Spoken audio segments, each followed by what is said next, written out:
Now, we have a very distinguished guest, and we are honored to have. He is the Executive Vice President at the Global Good and Research at Intellectual Ventures. Please welcome Maurizio Vecchione.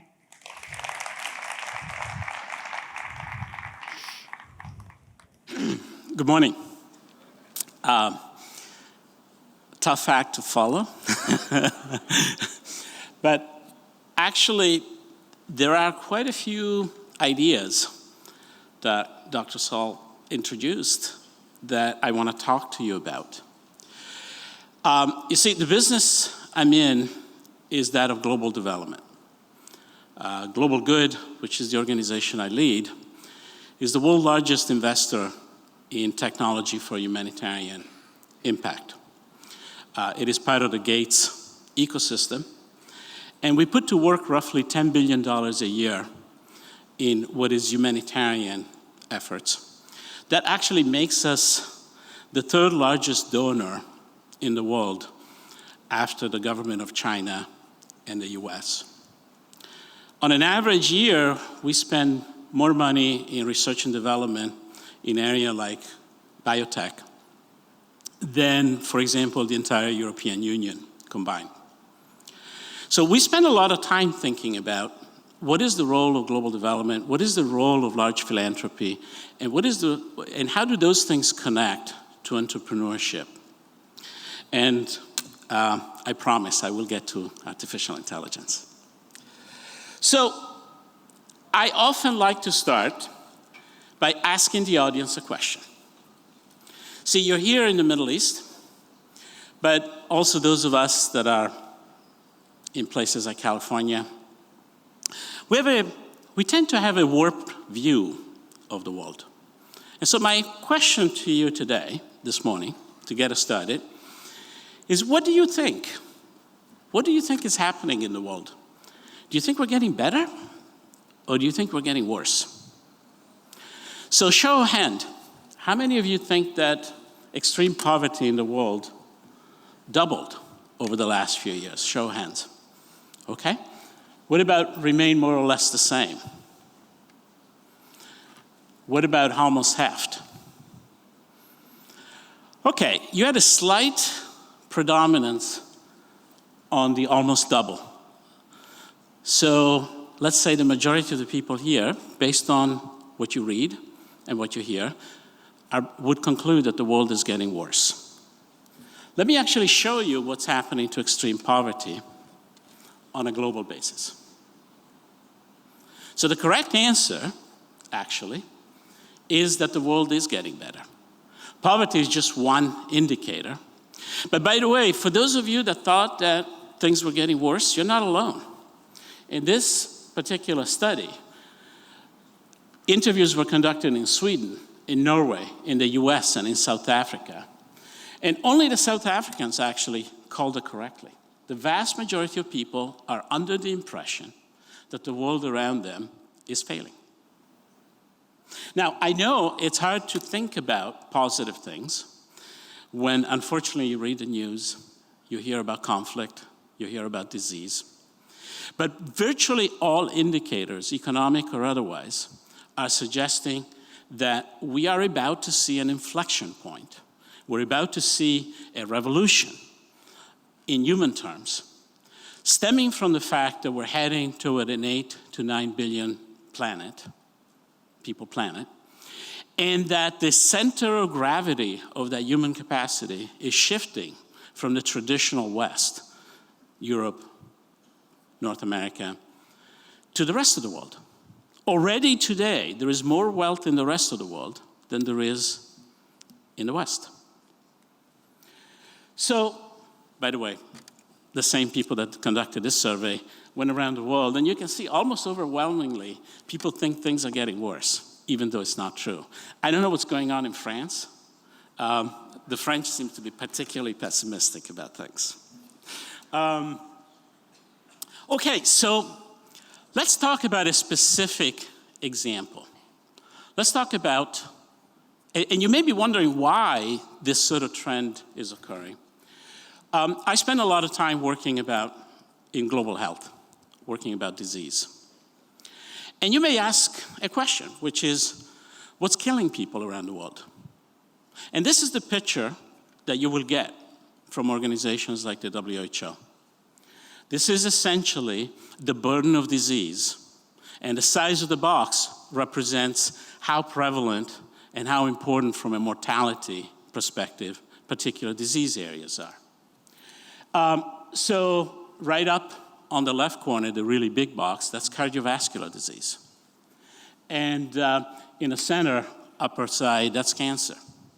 By the way, cardiovascular kills more people than cancer. And over on the right side, those red boxes, those are things like diarrheal diseases, or neonatal, or HIV and TB. Those are infective diseases.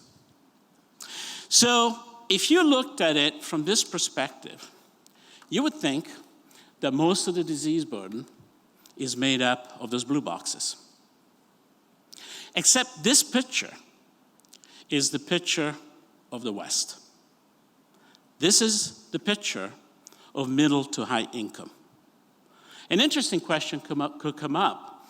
What if we looked at the heterogeneity of things? What does the picture look like for the richest 1 billion people on the planet? Quite different. As a matter of fact, there's almost no communicable diseases. It's all about non-communicable diseases. This is a picture of the healthcare system in places like Europe, in places like the States. And if you ask the question, how is that different for the poorest billion people? Well, the picture looks like that. Most of the disease burden is the things we neglect in the West. And then if you broke it out by the rest of the population in our planet, the other 3 billion people are somewhere in the middle. And if you actually look at the center line, the majority of the people on the planet are on the left of this curve. What does that mean? Well, let's look at research. How much money are we spending in research and development, including new technologies, to address that disease burden? Well, according to one particular study, about $600 billion a year. That's a lot. But you could ask the question, how much of this is going for the diseases that are killing the majority of the people on the planet, those 4 billion people that were on the left of the curve before? And the answer is that. So what this is telling you is that because of the heterogeneity of how population and income is spread around the world, we have a research and development gap. We're spending money on the wrong things. And the things that perhaps affect the biggest parts of our planet in terms of population are getting ignored. This is both a challenge, but it's also a huge opportunity. It's a huge opportunity for an audience like you, sitting, for example, in the Middle East, where you have eager innovation, able to tackle new challenges from a perspective that is not necessarily biased the way we have it in the West. So much of what I want to tell you today is about how reverse innovation, in my opinion, is about to transform the opportunities in entrepreneurship, the opportunities for companies, the opportunities for researchers. And it's mired in sort of our philosophy for what comes next. When I say it's mired in our philosophy, it's really mired in Bill's philosophy. I told you already that Bill Gates is a massive donor to the global development community. But what you might not know is that he's primarily investing in fostering technology development for the so-called bottom billion, those 4 billion people that are at the bottom of the economic scale. And because of what I showed you around the example with health, what you need to do for technology development in that sector is actually different than you would do if you were just an investor in a place like Silicon Valley. One of the things that you need to do is invest in partnerships around the entrepreneurial cycle that are fostering the risk-taking in places that normally don't receive investment. So one of the things I do at Global Good is I invest heavily in the high-risk, high-reward components, and I partner with local entrepreneurs, governments, multilaterals such as the UN, to try to bring these innovations that have social impact to also commercial reality. This is the double bottom line. It's you're making money, but you're also saving lives. That grand vision is enhanced by the fact that we are living not in the middle of one technological revolution, but we're living in the middle of at least 5 technological revolutions. And there is sort of a convergence between these sciences. What's happening in bioinformatics, what's happening in genomics, what's happening in advanced areas of biology are starting to converge to technologies such as artificial intelligence to really empower people to work differently. So for example, we're keen on completely reinventing healthcare delivery. And you may think, well, why do you do that? Well, the simple fact is the expertise in healthcare delivery sits in the hands of very few highly trained specialists, mostly in the West. How do we democratize the access to healthcare? How do we get the expertise of those experts in the hands of every clinician everywhere? And if you think about the evolution of sort of healthcare delivery, things started out by having a doctor talk to a patient. And the expertise you had access was the expertise of that doctor. Then we had a sort of bout with technology and communication mediated means where the doctor was still talking to the patient, but you had a communication and IT infrastructure in the middle. And now we're evolving where the expert knowledge of the best doctors in the world is available to everyone, including the patients, directly on some kind of device. This evolution promises to transform access to healthcare, but in principles of reverse innovation, promises to also completely change the cost economics of healthcare delivery.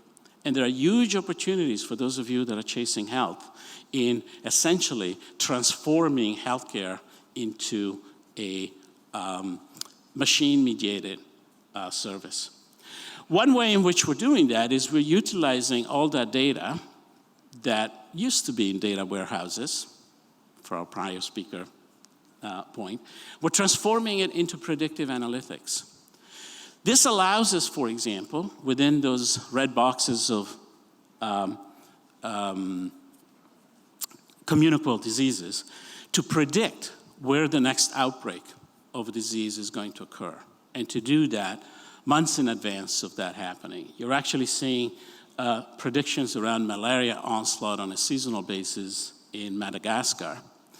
And the use of both expert technologies and data visualization technologies are allowing us to make these predictions with high fidelity to the point that a ministry can now pre-deploy interventions. You can also start looking at this type of modeling to decide what interventions are going to be effective. You can literally play what if with various types of interventions. But data analytics is now starting to move into devices. If you remember the last physical you might have had, you probably remember being sent to a lab where you had to go through various procedures. Today, the lab is becoming on a chip. And the patient could diagnose themselves looking at what's on that chip. There's a convergence between immunohistochemistry and biochemistry and data analytics to allow for those kind of predictive models. Very soon, modalities like ultrasound will self-diagnose. You're looking at screenshots of the very first automatic diagnostic ultrasound machine, which is about to enter the market with our partners at Philips. And in this case, the ultrasound machine captures the image, determines the condition, and actually provides the diagnosis, all without the use of an expert or a trained clinician.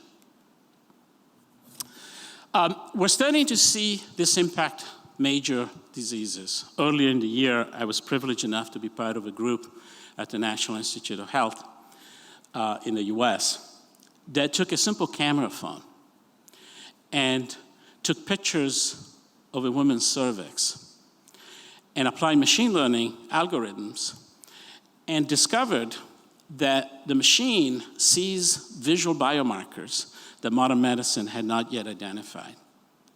And the result, published earlier this year, showed that we have, with a simple camera phone, a better diagnostic technique to cervical cancer than virtually any other technique, including the clinical standard in the US, the Pap smear.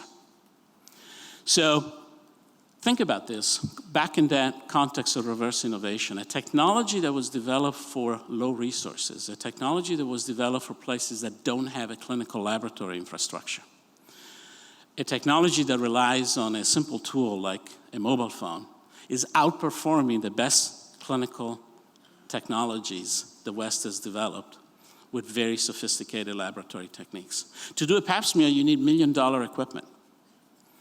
A camera phone can be put in every clinic in Africa.